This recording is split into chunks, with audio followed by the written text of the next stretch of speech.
Grew up in Philadelphia, Pennsylvania, where it all started.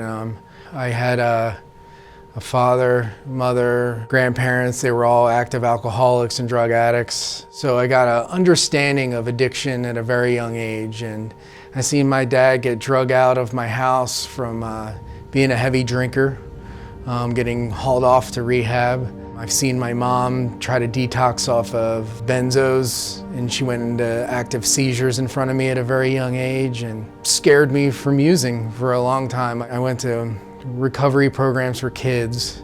You know, I started getting involved smoking marijuana. I started using cocaine at a young age. Not too heavy into drinking because that experience of alcohol really freaked me out. So I really started out with marijuana, then progressed to LSD, cocaine, and then at 17 I tried heroin for the first time. I lost my sister to an overdose and my best friend to an overdose that summer. I kind of stayed off of it for the next couple years, and then after that, about 19, I started doing coke really heavily, and I always liked to come down off of cocaine, so I got back into oxys, and then that brought me back into heroin. So it became a family affair. You know, everyone was using heavily, and at 22, I finally went to rehab for my first time in Philadelphia. And it was a time in my life where I finally surrendered from all the insanity and the drug use around me. I knew, you know, leaving rehab in Philadelphia, it was two roads led to hell. It was either neighborhood and using, going home to parents and they were gonna use. So I knew I didn't have that option. So I chose to come out to Phoenix, and I stayed clean and sober at a sober living environment for about 6 months. And then I tried meth when I was out here. And thank God I didn't like that drug. It wasn't my drug of choice. So I continued to drink and use marijuana for up until about 6 of 10. And today I get to celebrate 7 years. But throughout that journey,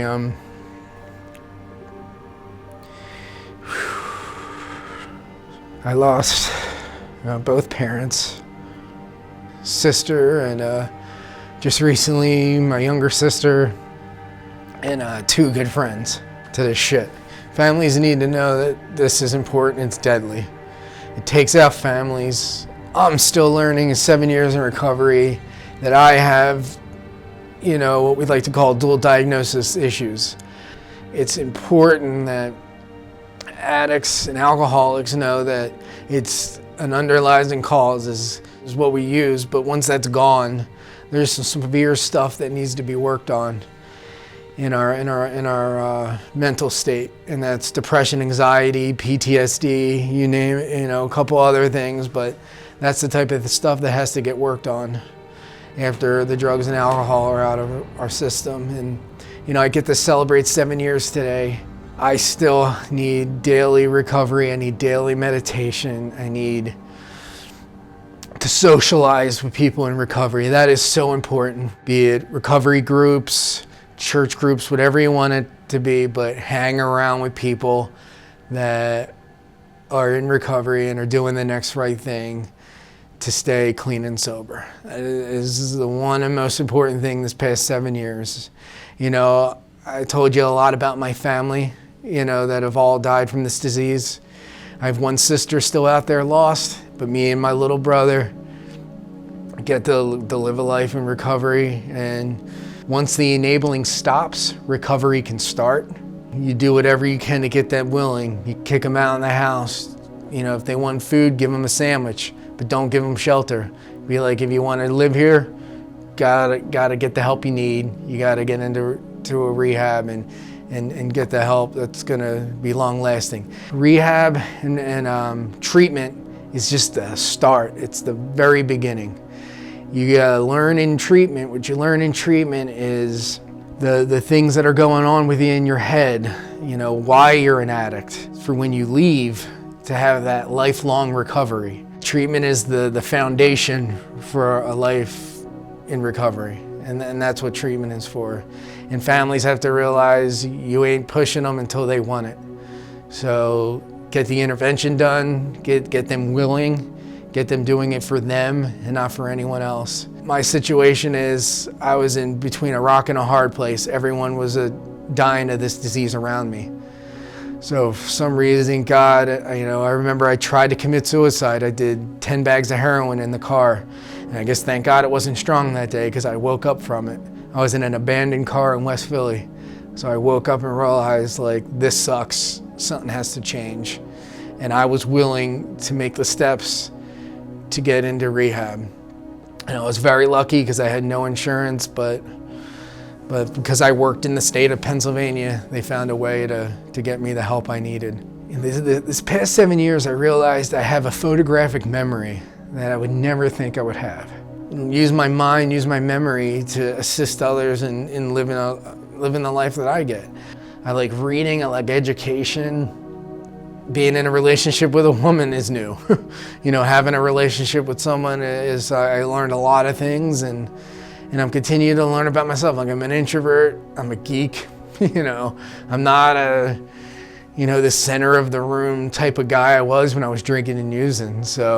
But being laid back, I learned how I can help others and educate others, and I learned I'm not real empathetic, but I know I can educate. I know I can logically listen to someone talk and then find a solution to how to help them out.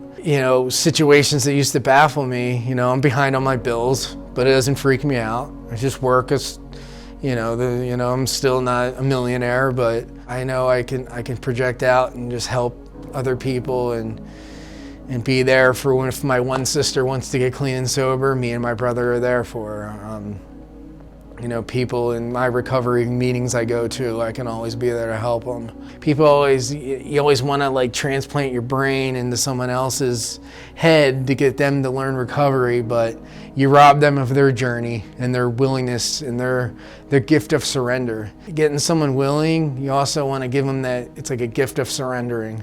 And that gift can bring them into being in a recovered state. I thought I wanted to be a businessman, and now I realize, you know what, no. I have to take my Psych 101 class I'm taking in summer, and then that starts my journey to getting my PhD in psychology. So that past does not, should not make your future. And you learn from these things, and learning from these tragedies can only be, a story to help others. And early in my recovery, I was like, no one ever smoked crack with their parents or used heroin with their parents. I just got off the phone with someone that has dealt with the same thing I dealt with, and it was a little worse. So someone always has it worse than you. You always try to look at the similarities rather than the differences in recovery and where you can be helpful. I used to be really resentful about what my parents put me through. That was one of my major things. I didn't have a lot of resentments when I came into recovery. The ones I did were my parents, but I learned that they were sick people. They were sick individuals, and they needed help. So I had to keep my side of the street clean, and I got healthy myself, and that learned me to forgive them and to realize what they went through in their past with their abuse and their addiction. This 7 years, God willing, I continue it 8, 9, 10, but what I got is today. I get to go out and celebrate with some friends. I have dinner with non-addicted alcoholic friends on my date. It's weird. It's one of my traditions. They've been doing it for the past 7 years, so tonight I get to have a good dinner with some good friends and enjoy my 7 years. It's gonna be good.